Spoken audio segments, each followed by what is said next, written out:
আমি প্রধান উপদেষ্টা বরাবর আমার পদত্যাগপত্র জমা দিয়েছি।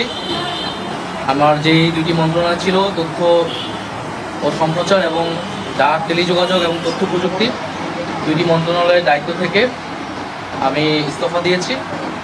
এছাড়াও এই জুলাই শহীদ স্মৃতি ফাউন্ডেশন সহ সরকারের যেই সকল কমিটিতে আমি ছিলাম, এই সকল কমিটি থেকে আমি সাথে একই সাথে ইস্তফা আমার হচ্ছে। আসসালামু আলাইকুম। অবশেষে পদত্যাগ করলেন বাংলাদেশ অন্তর্বর্তীকালীন সরকারের উপদেষ্টা নাহিদ ইসলাম। কিন্তু কেন তিনি পদত্যাগ করলেন এবং এর পিছনে তার মূল উদ্দেশ্য কি, সেই সাথে তিনি যে পদত্যাগ করলেন এর মাধ্যমে তার লাভ অথবা ক্ষতিও বা কি? সম্মানিত দর্শক শ্রোতা, আজকের এই ভিডিওতে আমরা এই ব্যাপারে আলোচনা করব। নাহিদ ইসলাম বৈষম্য বিরোধী ছাত্র আন্দোলনের সফল একজন সমন্বয়ক, যিনি হাজারো প্রতিকূলতা এবং হাজারো নির্যাতনের মধ্য দিয়েও এই দেশকে দ্বিতীয়বারের মতো স্বাধীন করতে বিশেষ ভূমিকা পালন করেছেন। তিনি তার দায়িত্ব এবং কর্তব্যে অটল ছিলেন, যে কারণে তাকে অনেক নির্যাতন করার পরও তিনি পিছুপা হননি এবং তাদের এই অক্লান্ত পরিশ্রমের ফলে আমরা পেয়েছি নতুন করে আবার স্বাধীন বাংলাদেশ। স্বাধীন বাংলাদেশ পাওয়ার পরে অন্তর্বর্তীকালীন সরকার নিযুক্ত হওয়ার পর যতগুলো উপদেষ্টা ছিলেন, তার মধ্যে অন্যতম একজন উপদেষ্টা ছিলেন নাহিদ ইসলাম। কিন্তু তিনি হঠাৎ করেই পদত্যাগ করলেন। আসলে কেন তিনি পদত্যাগ করলেন এটি বুঝতে হলে আপনাকে প্রথম যেটি বুঝতে হবে সেটি হচ্ছে যে অন্তর্বর্তীকালীন সরকার কিন্তু স্থায়ী সরকার না। অন্তর্বর্তীকালীন সরকার গঠন স্থায়ী সরকার গঠন না, এটি টেম্পোরারি অথবা অস্থায়ী সরকার গঠন। এবং এখানে সবচেয়ে বড় যে সমস্যা সেটি হচ্ছে যে অন্তর্বর্তীকালীন সরকারের উপদেষ্টারা পরবর্তীতে কোনো সংগঠনের সাথে কাজ করতে পারবে না। তারা পরবর্তীতে কোনো রকম রাজনৈতিক দলের সাথেও কাজ করতে পারবে না। তাদেরকে আজীবনের জন্য নিরপেক্ষ থাকতে হবে। এবং মূলত এই কারণেই নাহিদ ইসলাম অন্তর্বর্তীকালীন সরকারের উপদেষ্টা থেকে পদত্যাগ করেছেন। এখন হয়তো অনেকে ভাবতে পারেন যে শুধুমাত্র পরবর্তীতে কোনো একটি রাজনৈতিক দলে আসার জন্য নাহিদ ইসলাম পদত্যাগ করেছেন। আমি বলবো এটি সম্পূর্ণ ভুল একটি ধারণা। কারণ নাহিদ ইসলাম অন্তর্বর্তীকালীন সরকারের উপদেষ্টা হওয়ার সাথে সাথে তিনি পেয়েছিলেন ক্ষমতা, অর্থ, নিরাপত্তা, সেই সঙ্গে বিশেষ একটি ফেমও। বর্তমান যুব সমাজের যুবকেরা যা চায় ঠিক সেই সবকিছুই পেয়েছিলেন নাহিদ ইসলাম। তারপরও তিনি কেন পদত্যাগ করলেন? আসলে নাহিদ ইসলাম যখন উপদেষ্টার পদে ছিলেন তখন তিনি দেখতে পেলেন বাংলাদেশে এখনো চলছে দুর্নীতি সহ নানা অনৈতিক কাজকর্ম, এবং উপদেষ্টা হওয়ার সাথে সাথে তিনি রাজপথেও আসতে পারছিলেন না।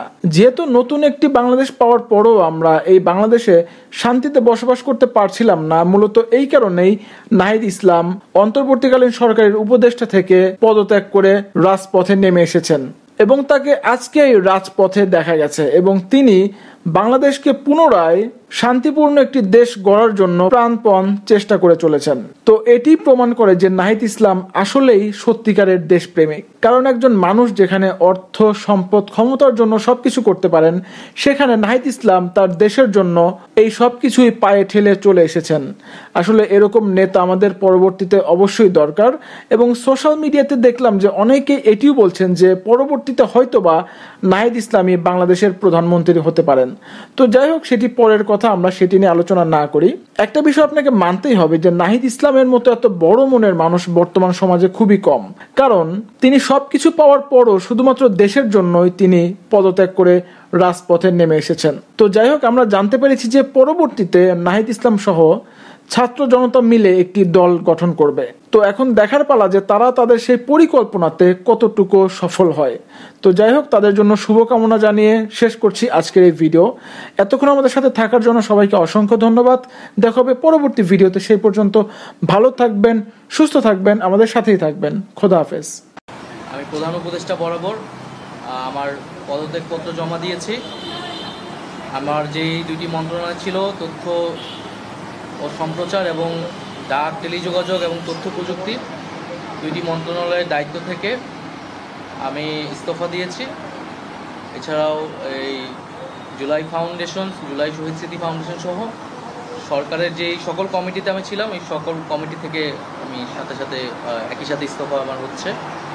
তো মূলত একটি গণ অভ্যুত্থানের প্রেক্ষিতে 8ই আগস্ট আমরা গণ অভ্যুত্থানের প্রতিনিধি হিসেবে প্রথমে 2 জন এবং পরবর্তীতে আরও 1 জন, 3 জন অন্তর্বর্তী সরকারে দায়িত্ব নেই অন্যান্য উপদেষ্টাবৃন্দের সাথে। তখন দেশের জাতীয় নিরাপত্তা এবং গণঅভ্যুত্থানের আকাঙ্ক্ষা বাস্তবায়নের লক্ষ্যে আমাদের সেই সময় দায়িত্ব গ্রহণ করাটা আমাদের কাছে মনে হয়েছিল যৌক্তিক। গত সাড়ে ছয় মাসের প্রেক্ষিতে সরকার কাজ করছে, হয়তো আমরা আশানুরূপ ফলাফল এখনও পাইনি, কিন্তু আমার কাছে মনে হয়েছে যে সরকারের একটা স্ট্যাবিলিটিতে সরকার এসেছে এবং ব্যক্তিগতভাবে সরকারের বাইরে যে দেশের বর্তমান যে পরিস্থিতি, সেই পরিস্থিতিতে একটি রাজনৈতিক শক্তির উত্থানের জন্য আমার রাজপথে থাকা প্রয়োজন, ছাত্র জনতার কাতারে থাকা প্রয়োজন এবং আমরা যে গণতান্ত্রিক পরিবর্তনের আকাঙ্ক্ষা করি সেই আকাঙ্ক্ষার জন্য এবং আমার যে গণ অভ্যুত্থানে যে ছাত্র জনতা অংশগ্রহণ করেছে সেই শক্তিকে সংহত করতে আমি মনে করেছি যে আমার সরকারের থেকে আমার সরকারের বাইরে রাজপথে আমার ভূমিকা বেশি হবে এবং আমার বাইরে যারা আমাদের সহযোদ্ধা রয়েছেন তারাও এটি চান এবং সেই প্রেক্ষিতে আমি মূলত আজকে পদত্যাগপত্রটা জমা দিয়েছি। তো গত 6 মাসে আমি আমার জায়গা থেকে চেষ্টা করেছি কাজ করে যাওয়ার। 2টি মন্ত্রণালয়ের বাইরেও অনেক অতিরিক্ত দায়িত্ব আমাদের পালন করতে হয়েছে। আমরা চেষ্টা করেছি এবং মন্ত্রণালয়গুলোতেও আমরা কিছু কাজ করেছি, সেই কাজের ফলাফল হয়তো সামনে জনগণ পাবে। 6 মাস খুবই কম সময়, তারপরও আমি হয়তো চেষ্টা করেছি, আমার কাজ আর ফলাফল সেটা জনগণ মূল্যায়ন করবে। তো আজকে থেকে মূলত আমি সরকারের আর কোনো দায়িত্বে নেই, এটি মূলত বলার জন্য আপনাদেরকে আজকে আমরা 3টা কোশ্চেন নিব।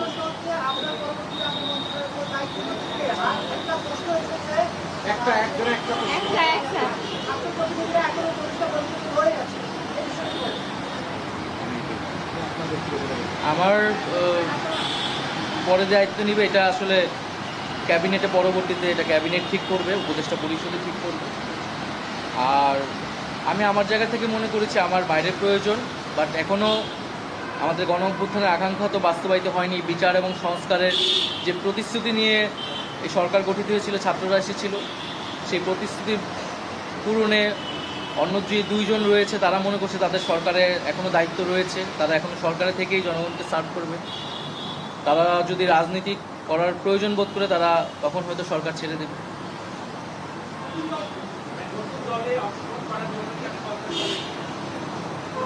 হ্যাঁ, নতুন যে রাজনৈতিক শক্তি এবং দল গঠন হচ্ছে আমি সেখানে অংশগ্রহণ করতে আমার অভিপ্রায় আছে এবং জনগণের সাথে মিশে আবারও জনগণকে ঐক্যবদ্ধ করা এবং আমাদের যে গণঅভ্যুত্থান এর যে প্রতিশ্রুতি সেটা বাস্তবায়নে মাঠে থেকে কাজ করার লক্ষ্যেই আমি সরকার থেকে পদত্যাগ করছি। লাস্ট কোশ্চেন তাজওয়ার,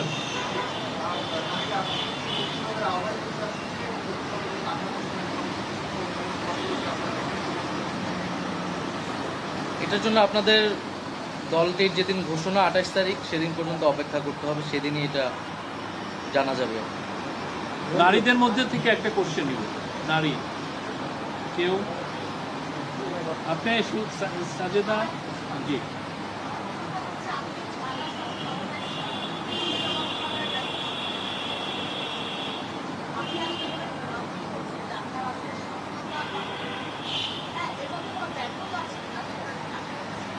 না, আমাদের তো অনেক সীমাবদ্ধতা ছিলই, আমরা সেই সীমাবদ্ধতাগুলো কাটানোর চেষ্টা করেছি সবসময় এবং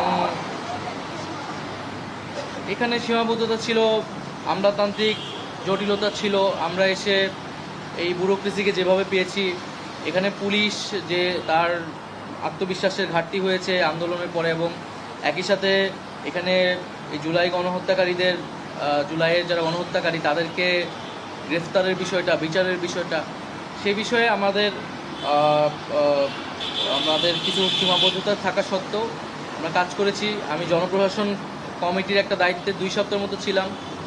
2 সপ্তাহের মিটিংয়ে আমরা সিদ্ধান্ত নিয়েছি যে যারা 18 সালের ডিসি ছিল এবং দুর্নীতির সাথে জড়িত ছিল তাদেরকে সরানোর ব্যবস্থা, এরকম কিছু উদ্যোগ আমরা নিয়েছি এবং আমি আশা করব যে অন্তর্বর্তীকালীন সরকার সামনের দিনগুলোতে জনগণের যে আকাঙ্ক্ষা, গণঅভ্যুত্থানের যে আকাঙ্ক্ষা, সেই আকাঙ্ক্ষা বাস্তবায়নে তারা সচেষ্ট হবে এবং দেশের যে আইন শৃঙ্খলা পরিস্থিতি, সেই আইন শৃঙ্খলা পরিস্থিতি এবং দ্রব্যমূল্য নিরসনে তারা সফলতা দেখাতে পারবে।